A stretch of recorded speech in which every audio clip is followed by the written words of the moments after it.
Hey guys, Ryan here, RDM. Got another quick update. Spent all morning shipping and all weekend running parts. I feel like I need to explain why I ran parts while I still have some stuff to ship.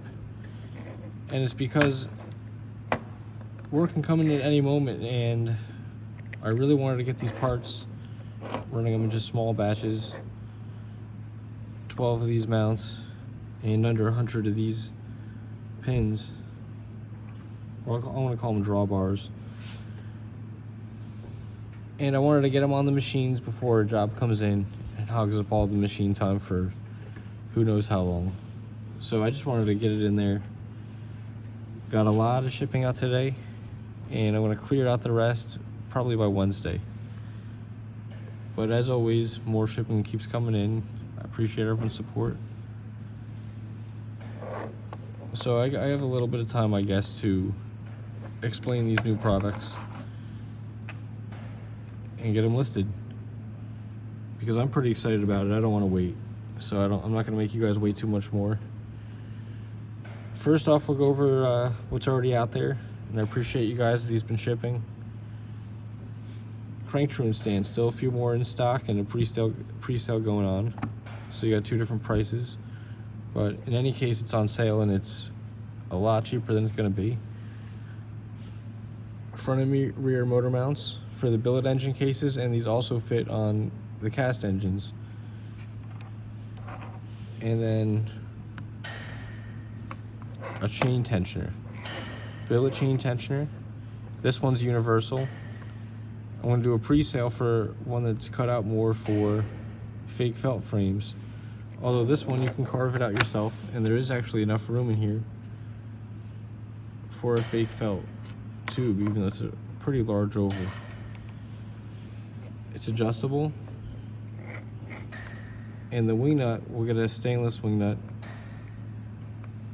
It allows you can use safety wire and tie it to pretty much anywhere, but I'd tie it right around to here, to one of the wings, and then you snip the safety wire off, and it'll be good to make sure you don't lose position of your chain tensioner, and you don't have to over tighten this nut anymore to ensure your chain tensioner doesn't slide down on you and then all of a sudden your chain comes off. So it's just a much better design. You do need if you're going to hollow this out, you want to grind it slightly so the tube's going slightly diagonal, so that the wheel goes straight with the chain. 608 bearings. I have a bunch of them coming in the mail. Should be here Thursday. So I can start shipping these as soon as Thursday. And there's 2 bearings in here.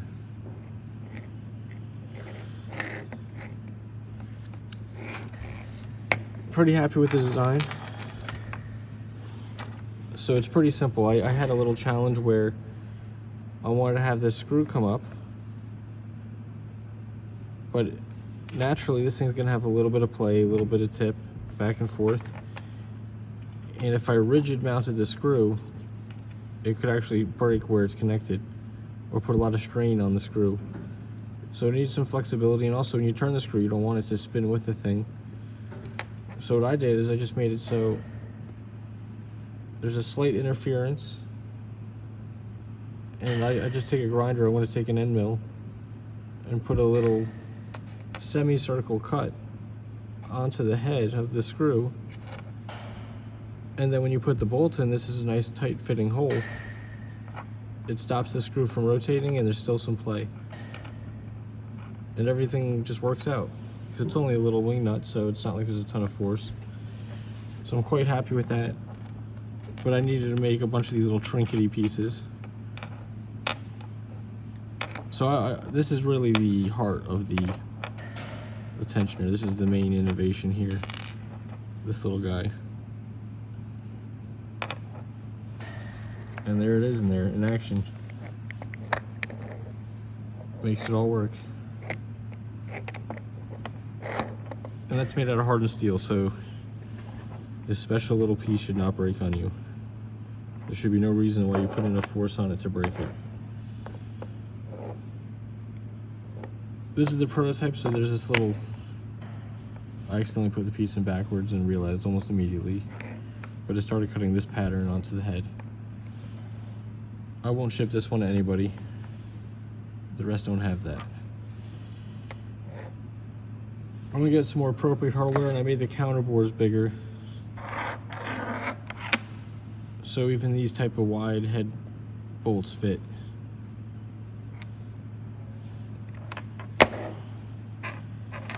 $12 of these are made. I'm putting these up tonight, and I'm gonna do a pre-sale for one that has it pre-carved out for a fake felt. That's gonna take me a little bit longer to program and design because the tube, like I said, has to be a little bit crooked, and it's an oval, pretty large oval. So this one's more universal. This is for everybody. So I'll be listing that up tonight. You can get it immediately, or you can get it pre-sale. And we are shipping pretty much regularly right now. We're trying to ship pretty much as soon as anything comes in. All right, and here's our final product. I think I'm actually most excited about this one. I posted a video yesterday of it running in the machine, and many people will recognize what this is. If you ever installed a heavier spring, you'll know exactly what this is. And the story is I've attempted many times to manufacture my own pins and heat treat them, and I had mediocre success, but now I've fine-tuned my heat treating process, and I've just gotten it perfect. I mean, they're super, super rock hard, wear resistance. They don't chip. Still very strong. Using high quality drill rod material. And then what I did was I made this pin, because when people, they run their clutches, or even one of the Darcy or the ones with the external, the Doug external clutch springs, they have to have the ball pushing on the end of the shaft. And it turns out this shaft is not that hard. What I did was I drew a little circle on each shaft.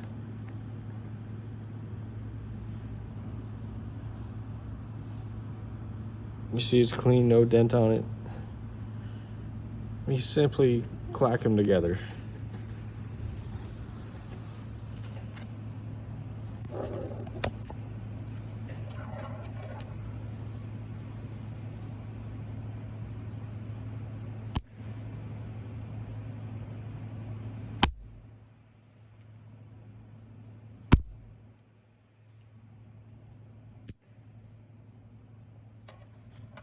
All right.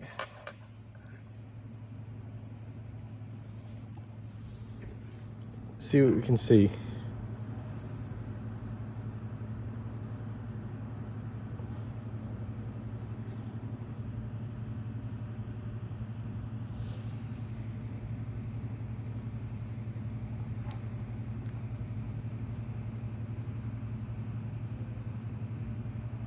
On this one, nothing at all. On this one, every hit, it made a dent. So when you have to keep adjusting your clutch shaft, what it is the end of the shaft, which isn't very clean to begin with, is getting mushroomed with the ball. This one is just as hard as the ball bearing. I might draw it back a tiny bit just so it doesn't crack, but I also rounded the edges of the hole on every single one of these, which will reduce the likelihood that it'll crack. We also, you can see, obviously the threads are extended so you can screw your flower nut on a little bit more for really thin or worn out pads. And it's longer for, a lot of guys just want it longer. If you don't want it longer, you can cut it down. It is hard material, but you can do it. Now this little groove, there'll be a 1 millimeter cross section and a 1.5 millimeter cross section. O-ring supplied with the shaft. And the reason is because my clutch shaft, this one's mine, it's a close fit. So only a 1mm O-ring would fit.